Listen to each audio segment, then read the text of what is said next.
So help us on that, please. Mute if you are on Zoom. Hit your mute button, please, and we'll be good to go. Proverbs chapter 3, verses 5 and 6 are two of my favorite verses in all of the Bible. Proverbs 3:5 says, "Trust the Lord with all your heart. Don't depend on your own understanding. Remember the Lord in all you do, and He will give you success."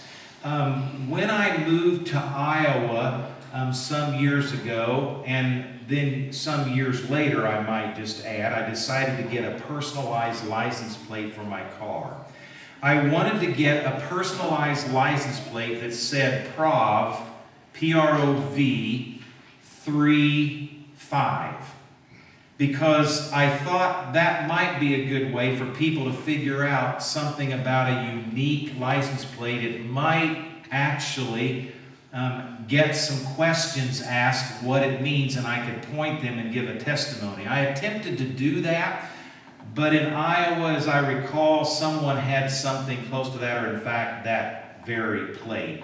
So most of you that have seen my vehicle know that I have another license plate that still provokes questions. It's IM, so an I and an M, a P, an A, an S, a T, and an R. You figure that out. It's not imposter, it's I am pastor.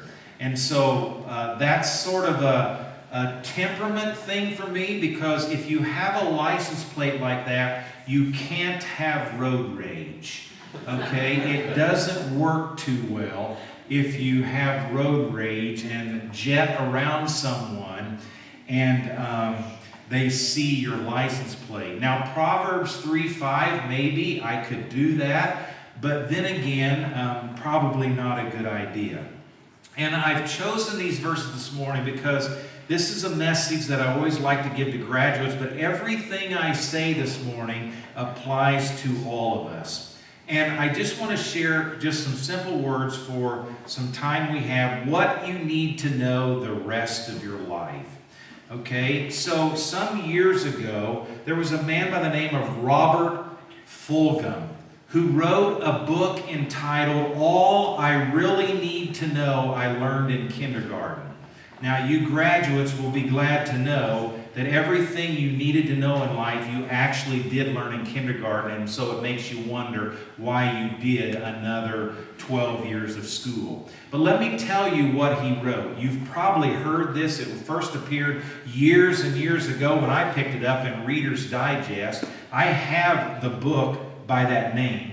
All I Really Need to Know I Learned in Kindergarten. So this is a little on the light side, but you listen in and I think it'll make sense to you. So here's the way he said, all I really need to know I learned in kindergarten. All I really need to know about how to live and what to do and how to be, I learned in kindergarten. Wisdom was not at the top of the graduate school mountain, but there in the sand pile at Sunday school. These are the things I learned. Share everything. Play fair. Don't hit people. Put things back where you found them. Clean up your own mess. Don't take things that are yours. Say you're sorry when you hurt somebody. Wash your hands before you eat. Flush.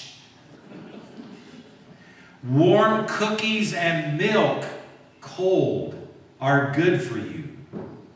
Live a balanced life. Learn some and think some and draw and paint and sing and dance and play and work every day some.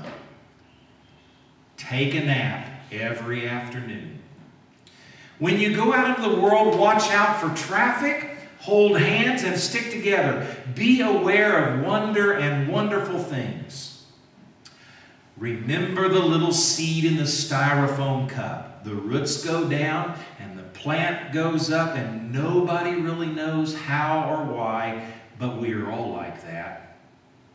Goldfish and hamsters and white mice and even the little seed in the styrofoam cup, they all die. so do we. And then remember the books and the first word you learned, the biggest word of all, look. Everything you need to know is in there somewhere from kindergarten. The golden rule and love and basic sanitation, ecology and politics and equality and sane living. Take any of those items and extrapolate it into sophisticated adult terms and apply it to your family life or your work or your government or your world, and it holds true and clear and firm.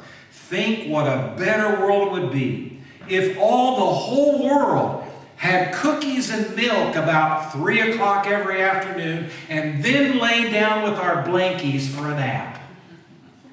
Or if all governments had a basic policy to always put things back where they found them and to clean up their own mess. And it is still true, no matter how old you are, when you go out into the world, it is best to hold hands and stick together.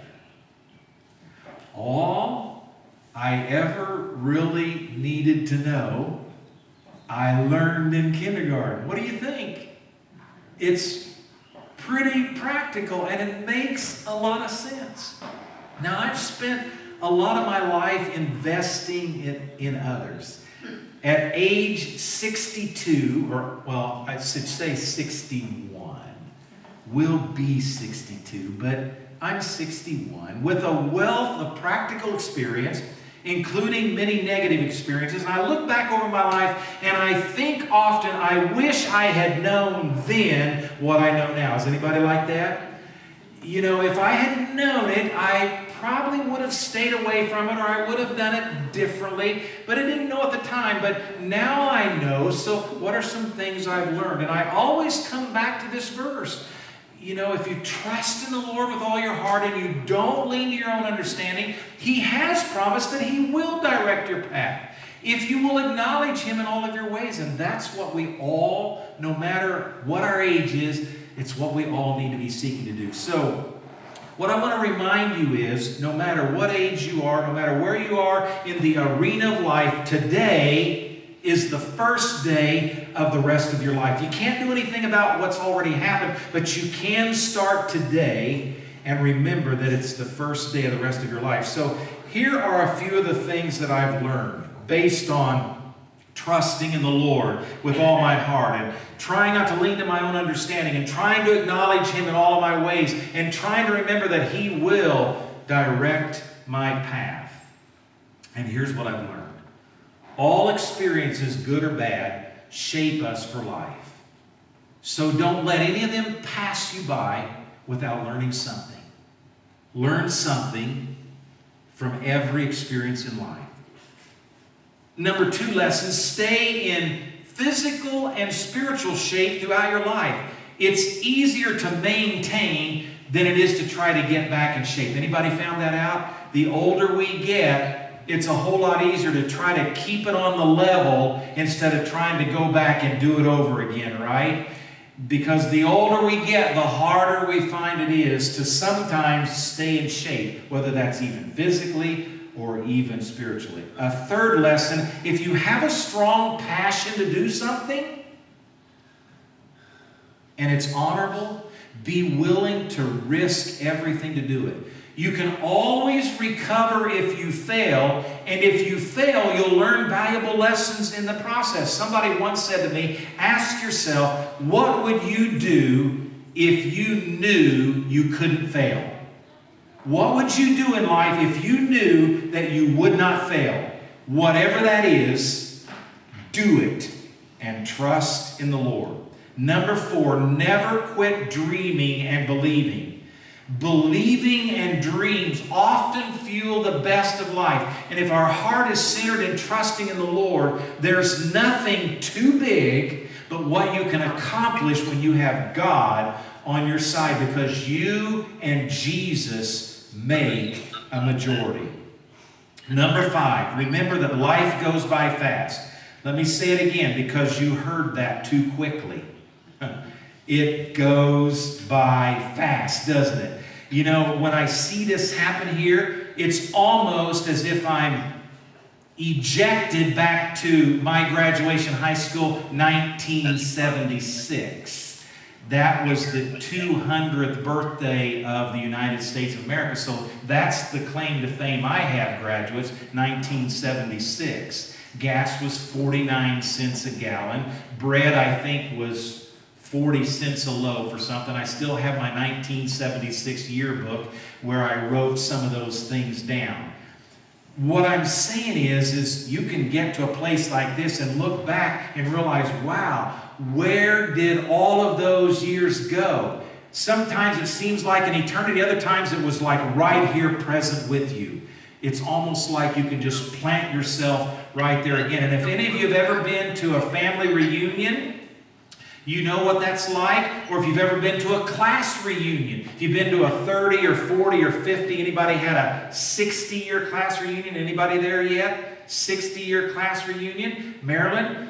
You know, if you go to those reunions, isn't it amazing, if you still have a keen mind, and you do, isn't it amazing how many things you can recall from your classmates? You'll start sharing memories. Oh, remember when we did this? Oh, remember when we did this? And that was a long time ago. But it's like you're in a time capsule. You set yourself back there and you realize, wow, where has life gone?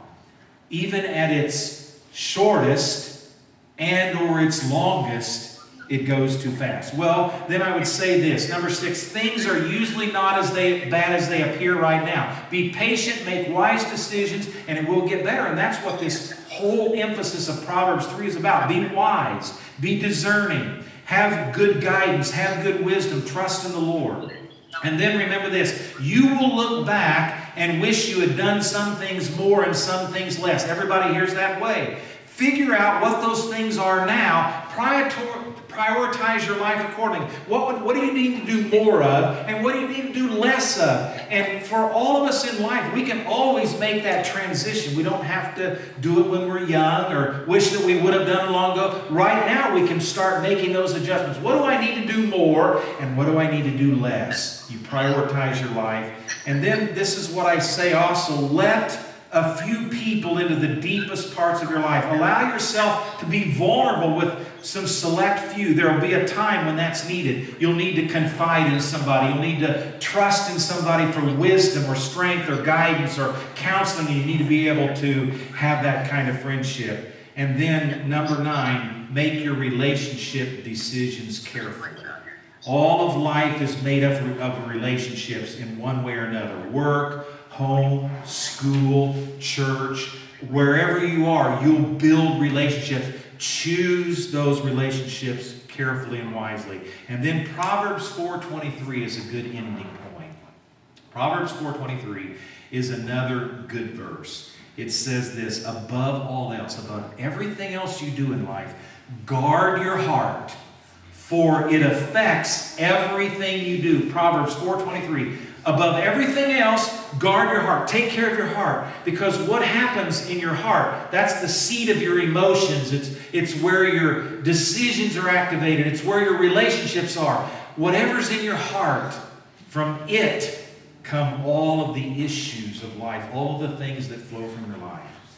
Well, let me just close with this little note. Did you know that there are more than 500 federally approved road signs?